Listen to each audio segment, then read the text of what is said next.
പ്യാരെ ബച്ചോ ആദാബ്. പ്രിയപ്പെട്ട കൂട്ടുകാരെ, 6ാം ക്ലാസ്സിലെ ഹവായി ജഹാസി എന്ന പാഠഭാഗത്തിലെ ആക്ടിവിറ്റീസിന്റെ പാർട്ട് 1 കഴിഞ്ഞ ക്ലാസ്സിൽ നമ്മൾ ചെയ്തു. അതിൽ അവസാനത്തെ ആക്ടിവിറ്റിയിൽ ബേസ് ചെയ്തിട്ട് അതിൻ്റെ കണ്ടിന്യൂഷനാണ്, രണ്ടാമത്തെ പാർട്ടാണ് ഇന്ന്. അവസാനം പറഞ്ഞ വർക്ക് ചിത്രങ്ങൾ കണ്ട് ചിത്രങ്ങളുമായി യോജിച്ചത് തിരഞ്ഞെടുത്ത് എഴുതാനായിരുന്നു. അത് നമ്മൾ കണക്ട് ചെയ്ത് പറഞ്ഞു. ഹവായി ജഹാസ് ഹവായി അഡ, ജഹാസ് ബന്ദർഗാഹ്, റെയിൽ ഗാഡി railway station, bus bus stand. ഇപ്പം ഇതുപയോഗിച്ച് എങ്ങനെ സെൻറ്റൻസ് എഴുതാം? വളരെ സിമ്പിളാണ്. അവിടെ ഒരു ഉദാഹരണം നമ്മളെ ടെക്സ്റ്റ് ബുക്കിൽ കൊടുത്തിട്ടുണ്ട്. ജഹാസ് ബന്ദർഗാഹ് പർ രുക്താ ഹെ. ജഹാസ് ബന്ദർഗാഹ് പർ രുക്താ ഹെ. അങ്ങനെയാണെങ്കിൽ ഹവായി ജഹാസ് ഹവായി അഡേ പർ രുക്താ ഹെ. ബസ് ബസ് സ്റ്റാൻഡ് പർ രുക്താ ഹെ. പിന്നെന്താ ഉണ്ടായിരുന്നത്? റെയിൽ ഗാഡി റെയിൽവേ സ്റ്റേഷൻ പർ രുക്താ ഹെ. ആ രീതിയിൽ അങ്ങനെ എഴുതിയാൽ മതി. സിമ്പിളായിട്ട് ആ ഒരു മോഡൽ നോക്കിയാൽ നിങ്ങൾക്ക് എഴുതാൻ പറ്റും. ഇനി പഹേലിയാണ്. പഹേലി വളരെ പ്രധാനപ്പെട്ടതാണ്. 7ാം ക്ലാസ്സിലുള്ള USS പരീക്ഷയ്ക്ക് സ്ഥിരമായി പഹേലി വരാറുണ്ട്. അതുകൊണ്ട് തന്നെ പഹേലി 5ലെയും 6ലെയും 7ലെയും എല്ലാ ക്ലാസ്സിലെ ടെക്സ്റ്റ് ബുക്ക് ബേസ് ചെയ്ത് കണ്ടുള്ള എല്ലാ പഹേലികളും നിർബന്ധമായി നമ്മുടെ മനസ്സിൽ എപ്പോഴും ഉണ്ടായിരിക്കണം. വളരെ സിമ്പിളായ 2 പഹേലികളാണ് ഇവിടെ കൊടുത്തിട്ടുള്ളത്. ഒന്നാമത്തെ പഹേലി, മേ ദോ പഹിയെ വാലി ഗാഡി ഹോ, ട്രെയിൻ ട്രെയിൻ ട്രെയിൻ ട്രെയിൻ കർത്തി ഹൂം, സഡക്കോം പർ മേ ചൽത്തി ഹൂം, ബോലോ ബോലോ മേ കോൻ ഹോ. മേ ദോ പഹിയെ വാലി ഗാഡി ഹോ, 2 ചക്രമുള്ള വാഹനമാണ് ഞാൻ. ട്രെയിൻ ട്രെയിൻ ട്രെയിൻ ട്രെയിൻ എന്ന് ശബ്ദമുണ്ടാക്കുന്ന വാഹനമാണ് ഞാൻ. സഡക്കോം പർ മേ ചൽത്തി ഹൂം, റോഡിലൂടെ പോകുന്ന വണ്ടിയാണ്, വാഹനമാണ് ഞാൻ. ഞാൻ ആരാണ്? ഉത്തരം എല്ലാവർക്കും കിട്ടിയിട്ടുണ്ടാവും.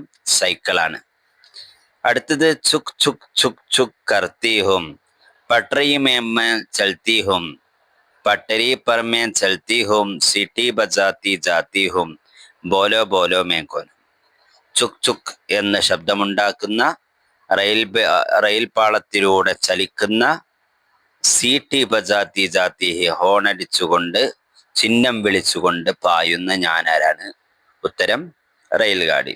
വളരെ സിമ്പിളായി ഗാഡിയുമായി ബേസ് ചെയ്തിട്ടുള്ള 2 പഹേലികളാണ് ഉള്ളത്. ഇനി അടുത്തത് ഇവിടെ കുറച്ച് ഉദാഹരണങ്ങളാണ്. ഈ ഉദാഹരണങ്ങൾ എന്ന് പറഞ്ഞാൽ, ഒന്ന് ഇവിടെ ഒരു കുട്ടി ചെണ്ട കൊട്ടുന്നുണ്ട്, അല്ലേ? കൈയടിക്കുന്നുണ്ട്. അപ്പോൾ അവിടെ ചില സെന്റൻസുകൾ ഉണ്ട്. സെന്റൻസ് സ്വാഭാവികമായിട്ടും പാഠഭാഗം കഴിഞ്ഞതിന് ശേഷം സെന്റൻസ് തരികയാണെങ്കിൽ ആ സെന്റൻസിലൂടെ കുറച്ച് ഗ്രാമർ പാർട്ട് നമ്മൾ പഠിക്കണം എന്നുള്ളതാണ് ഇതുകൊണ്ട് ഉദ്ദേശിക്കുന്നത്. ഒന്നാമത്തെ ബച്ചേ ബാജ ബജാത്തേ ഹൈ. ബച്ചേ ബാജ ബജാത്തേ ഹൈ. ബച്ചേ എന്നായതുകൊണ്ടാണ് അവസാനം ബജാത്തേ എന്നായത്. ബച്ചേ എന്ന് പറഞ്ഞാൽ ഒന്നിലധികം കുട്ടികൾ ഉണ്ടാകുമ്പോഴാണ് ബച്ചേ എന്ന് പറയാം. ബച്ചേ ബാജ ബജാത്തേ ഹെ. ബാജ ബജാത്തേ ഹെ എന്ന് പറഞ്ഞാൽ ബാൻഡ് അടിക്കുന്നു, ബാൻഡ് മുട്ട്, ബാൻഡിനാണ് ബാജ എന്ന് പറയാം. ലഡ്കെ ഡോൽ ബജാത്തേ ഹൈ. ആൺകുട്ടികൾ ചെണ്ട കൊട്ടുന്നു, ചെണ്ട മുട്ടുന്നു, കൊട്ടുന്നു. ഡോൽ ബജാത്തെ, അവിടെയും ബജാത്തെ എന്നതാണ്. ഇനി അടുത്തത് ബച്ചേ താലി ബജാത്തെ ഹൈ.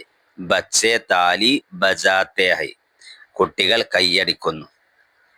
ഓക്കെ, ഈ 3ലും എന്താണ്?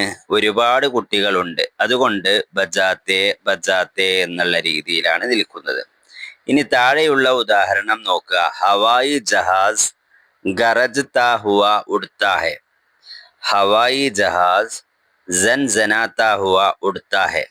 ഹവായി ജഹാസ് ദൻദനാത്താ ഹുവ ഉഡ്താ ഹെ. ഇത് നമ്മളെ പാഠഭാഗത്ത് പറഞ്ഞതാണ്. ഗരജ്ത, സൻസനാത്ത, ദൻദനാത്ത എല്ലാം ഹവായി ജഹാസിന്റെ വ്യത്യസ്ത സന്ദർഭങ്ങളിലുള്ള ശബ്ദങ്ങളെയാണ് സൂചിപ്പിക്കുന്നത്. ഹവായി ജഹാസ് ഇരമ്പിക്കൊണ്ട് പറക്കുന്നു. അവിടെ ഹവായി ജഹാസ് എന്നത് സിംഗുലർ ആണ്, ഒറ്റയാണ്. അതുകൊണ്ടാണ് ഉടുത്താഹെ എന്ന് പറയുന്നത്.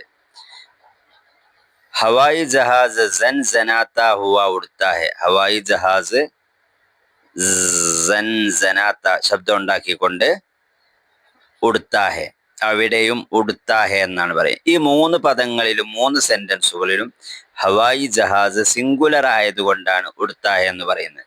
എന്നാൽ തൊട്ടുമുകളിൽ നമ്മൾ നേരത്തെ പറഞ്ഞ ബച്ചേ, ലഡ്കെ, ബച്ചേ എന്നുള്ള 3 എണ്ണവും ഒന്നിലധികം കുട്ടികൾ ഉള്ളത് കൊണ്ടാണ് ബജാത്തേ എന്ന് പറഞ്ഞത്.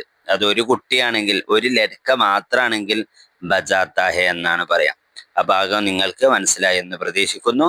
ഇതിൽ അവസാനത്തെ ആക്ടിവിറ്റി ചില സൈൻ ബോർഡുകൾ കൊടുത്തിട്ടുണ്ട്. 4 സൈൻ ബോർഡ് ഇവിടെ കൊടുത്തിട്ടുണ്ട്. സാധാരണ നമ്മൾ റോഡിലൂടെ യാത്ര പോകുമ്പോൾ നമ്മൾ കാണാറുള്ള സൈൻ ബോർഡാണ്. ഈ സൈൻ ബോർഡുമായി ബന്ധപ്പെട്ട അതിൻ്റെ ശരിയായ സെന്റൻസുകൾ മുകളിൽ ഇഷാരയായി നൽകിയിട്ടുണ്ട്. ഇഷാര ബ്രാക്കറ്റിൽ അവിടെ ചുവന്ന അക്ഷരത്തിൽ അവിടെ കൊടുത്തിട്ടുണ്ട്. ബായെ മുടേം, ദായെ മുടേം, യഹാ രുക്കേം, സ്കൂൾ സോൺ. ഇതിൽ നമുക്ക് വളരെ സിമ്പിളായി കിട്ടുന്ന ഒരു സാധനം സ്കൂൾ സോൺ എല്ലാവർക്കും പെട്ടെന്ന് കിട്ടിയിട്ടുണ്ടാവും. സ്കൂളിലേക്ക് നടന്നു പോകുന്ന കുട്ടികളുടെ ഫോട്ടോയുള്ള രണ്ടാമത്തെ കാര്യം സ്കൂൾ സോണാണെന്നറിയാം അല്ലേ? അപ്പോൾ സ്കൂൾ സോൺ കഴിഞ്ഞ്, സ്കൂൾ സോണാണ് രണ്ടാമത്തെ സ്കൂളിലേക്ക് പോകുന്നത്, സ്കൂൾ സോണാണ്. അപ്പോൾ ഇനി യഹാം രുക്കേം, രുക്കേം, രുക്കന എന്ന് പറഞ്ഞാൽ നിൽക്കുക എന്നാണ്.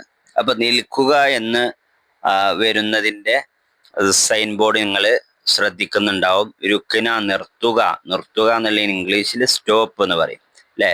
അപ്പൊ ഒന്നാമത്തതാണ്.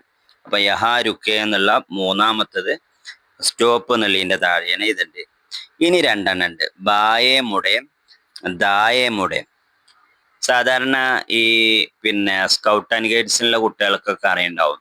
ദായേ മോഡ്, ബായേ മോഡ്, പീച്ചേ മോഡ് എന്നൊക്കെ പറയാൻ എന്ത് ചെയ്യലുണ്ട്, കമാൻഡ് ഉണ്ടാകലുണ്ട് അല്ലേ? ദായേ മുടേം, ബായേ മുടേ എന്ന് പറഞ്ഞാൽ അവിടെ ദായേ എന്ന് പറഞ്ഞാൽ വലതുവശത്തേക്ക് തിരിയുക, വലതുവശത്തേക്ക് തിരിയുക. അപ്പോൾ അത് മൂന്നാമത്തെ ചിത്രമാണ്. പിന്നെ ബായേ മുട്, ബായേ മുടേ എന്ന് പറഞ്ഞാൽ ഇടതുവശത്തേക്ക് തിരിയുക, അത് അവസാനത്തെ 4ാമത്തെ ചിത്രമാണ്. അപ്പോൾ അത് അതിൻ്റെ കറക്റ്റ് ചിത്രത്തിൻ്റെ താഴെ എഴുതാനുള്ള ആക്ടിവിറ്റിയാണ്. പിന്നെ ഉള്ളത് അധിക പ്രവർത്തനം, വാഹനങ്ങളുടെ ആൽബം തയ്യാറാക്കുകയും നിങ്ങൾക്ക് ഇഷ്ടപ്പെട്ട ഏതെങ്കിലും ഒരു ഗാഡിയെക്കുറിച്ച് സെൻറ്റൻസ് എഴുതുകയും ചെയ്യുക. ഇപ്പോൾ നിങ്ങൾ ഉദാഹരണത്തിന് ഇപ്പോൾ സൈക്കിൾ ആണെങ്കിൽ സൈക്കിളിനെ കുറിച്ച് എഴുതാൻ നിങ്ങൾക്ക് ഇതിലുള്ള ഈ പറയപ്പെട്ട കാര്യങ്ങൾ ഉപയോഗപ്പെടുത്തിയാൽ മതി. അതല്ല റെയിൽ ഗാഡിയാണ് നിങ്ങൾക്ക് ഇഷ്ടമുള്ളതെങ്കിൽ ഇതുപോലെ റെയിൽ ഗാഡിയെ കുറിച്ച് എഴുതാൻ പറ്റും. ഓക്കെ, ഈ രീതിയിൽ പാഠഭാഗങ്ങളൊക്കെ മനസ്സിലായി എന്ന് പ്രതീക്ഷിക്കുന്നു. ശുക്രിയ, ഖുദാ ഹാഫിസ്.